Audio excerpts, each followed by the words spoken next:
दोस्तों, अगर किसी बंदे ने अपनी जिंदगी के अंदर 300 या 400 किताबें अपने हाथ से लिख दी हो, तो फिर समाज के अंदर उसकी जो इज्जत और वैल्यू रहती है, शायद उसका अंदाजा हर पढ़ा लिखा तबका अच्छी तरीके से जानता है। यहाँ तक कि आप 400 की बात छोड़िए, अगर किसी ने 5-10 किताबें भी लिख ली, तो पढ़े लिखे तबकों के अंदर उसकी जो इज्जत और वैल्यू रहती है, ये आप अच्छी तरीके से जानते हैं। खास तौर पर अगर आप मदरसे की लाइन से देखें, तो अगर मदरसे की लाइन में किसी भी बंदे ने 10 किताबें भी अगर लिख ली, तो मदरसे के पढ़ने वाले स्टूडेंट उसे अपने पलकों पर बिठा लेते हैं और उसे बहुत ज़्यादा इज्जत देते हैं। और यहाँ तक कि जब वो गुजरते हैं तो लोगों से कहा जाता है ये मुसन्निफ हैं, ये राइटर हैं, और इनके हाथों से इतनी इतनी किताबें लिखी जा चुकी हैं। लेकिन आज इस वीडियो के अंदर मैं एक ऐसी खबर बताने वाला हूं जो हकीकत पर मबनी है और जो सच्चाई पर मबनी है।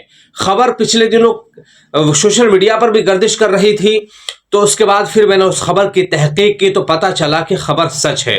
खबर क्या है दोस्तों, कि वाराणसी से एक खबर आई थी कि वहां के किसी राइटर ने तकरीबन 400 किताबें लिखी और उसके बाद जब उनकी मौत आई तो वृद्धाश्रम में आई। तो इस खबर को सुनकर मुझे बहुत ज्यादा ताज्जुब हुआ कि एक राइटर जिसने 400 किताबें लिखी, आखिर उसकी मौत वृद्धाश्रम में क्यों आई।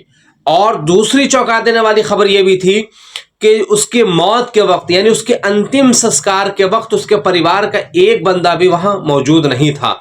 तो इस तरह की चीज़ों को जब मैंने देखा तो मुझे महसूस हुआ कि शायद इस पर एक वीडियो बनानी चाहिए और समाज को थोड़ा सा जागरूक करना चाहिए। इसी के ताल्लुक से मैंने ये खबर और ये वीडियो आप लोगों के लिए पेश कर रहा हूं। खबर क्या थी दोस्तों, मैं आपको पढ़कर सुना देता हूं कि आप अगर गूगल भी करेंगे तो उस पर भी आपको ये खबर मिल जाएगी कि वाराणसी के साहित्यकार श्रीनाथ खंडेलवाल का निधन, अंतिम संस्कार में नहीं आए परिवार के लोग। जी हाँ दोस्तों, वाराणसी से एक ऐसी तस्वीर सामने आई जिसने हर किसी को सोचने पर मजबूर कर दिया कि आज के दौर में रिश्तों की मर्यादा और संवेदनाएं कहां गुम हो गई हैं। साथ ही साथ दोस्तों, उत्तर प्रदेश की काशी को साहित्य की नगरी भी कहा जाता है, यानी कलाकारों की नगरी भी कहा जाता है। बीते दिनों जिले से एक ऐसी तस्वीर निकल कर आई जिसमें सभी को वर्तमान सामाजिक व्यवस्था को लेकर चिंता में डाल दिया। वाराणसी के ही एक वृद्धाश्रम में 80 साल के साहित्यकार श्रीनाथ खंडेलवाल बीते मार्च महीने से रह रहे थे। मार्च, अप्रैल, मई, जून, जुलाई, अगस्त, सितंबर, अक्टूबर, नवंबर, दिसंबर, तकरीबन 10 महीने से वो वृद्धाश्रम में थे। बीमारी की वजह से बीते शनिवार को उनका निधन हो गया, लेकिन सूचना मिलने के बाद भी उनके अंतिम संस्कार में परिवार के सदस्यों की तरफ से उपस्थिति होने में असमर्थता जताई गई। हालांकि काशी के सामाजिक कार्यकर्ता और आश्रम की तरफ से उनकी अंतिम यात्रा को तो पूर्ण करा दिया गया, लेकिन लोगों के मन में जब यह सवाल गूंजा कि आज रिश्तों की मर्यादा और संवेदना कहां गुम हो चुकी है। सूचना के अनुसार 80 वर्ष के श्रीनाथ खंडेलवाल ने सैकड़ों पुस्तकें लिखी हैं, तकरीबन तादाद बताई जा रही है 400 किताबों की।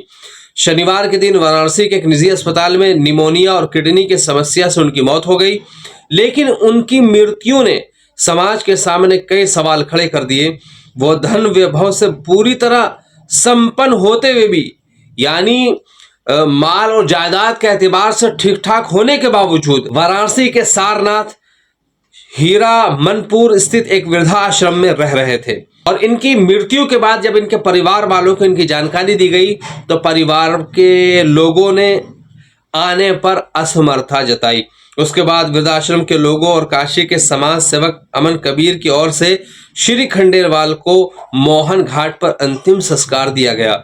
देर शाम होते ही सोशल मीडिया के माध्यम से जब काशी के लोगों के बीच ये बात पहुंची तो लोगों ने चर्चा में कहा कि दौलत भले ही कम हो, लेकिन हमारी अंतिम यात्रा को पूरा करने के लिए कम से कम परिवार के अलावा भी 4 मित्र और शुभचिंतक जरूरी हैं, जिससे ऐसे दिन देखने ना पड़े।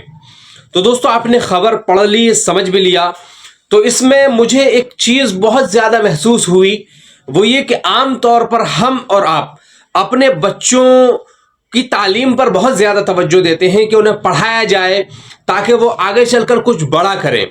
तो बताया भी जा रहा है कि इनका एक बेटा जो है बिजनेसमैन है और बेटी वकील है।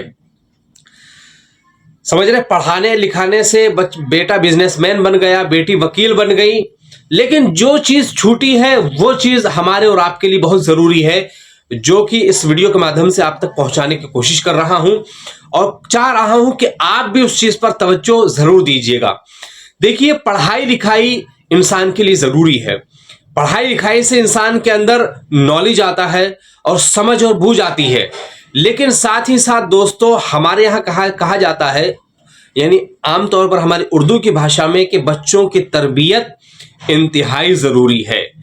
शायद मेरे ख्याल से उसे हिंदी में संस्कार कहा जाता है, कि बच्चों को संस्कार देना जरूरी होता है। तो कहने का मकसद यह है कि बच्चों की तालीम के साथ साथ अगर बच्चों के माँ बाप बचपन से ही उसकी तरबियत की तरफ तवज्जो दें, तो बुढ़ापे में जिस वक्त औलाद उनका सहारा बनती है, उनकी जिंदगी जीने का जरिया बनती है, उस वक्त उनकी औलाद उन्हें छोड़कर कहीं भी नहीं जाएगी।